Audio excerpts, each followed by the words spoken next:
Hvis man er i tvivl om, hvordan båndet skal sidde her nedenunder, kan man også lige slå op i manualen.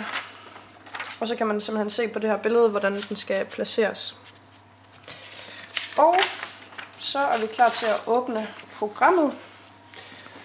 Computeren den er startet op sådan her, det vil sige, det her det er bare skrivebord.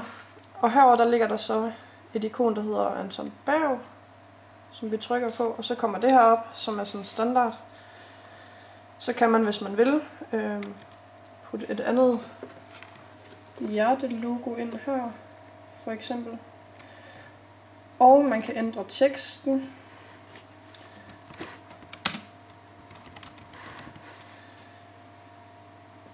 Man må ikke ændre på skrifttype eller størrelse, fordi det er som det skal være, så det passer til båndet. Og når man så synes, den er klar, så trykker man på printer-ikonet heroppe i hjørnet.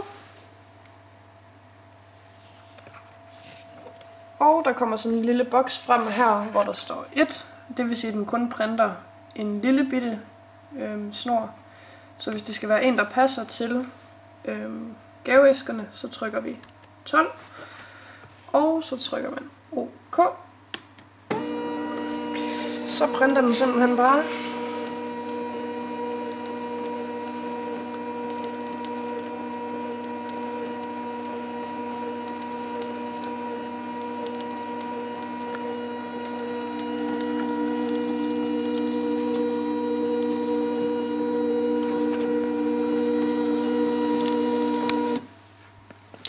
Og når den så har printet det ud, og man skal bruge, så sidder der sådan en lille rund knap hernede ved siden af de 2 grønne, man kan trykke på.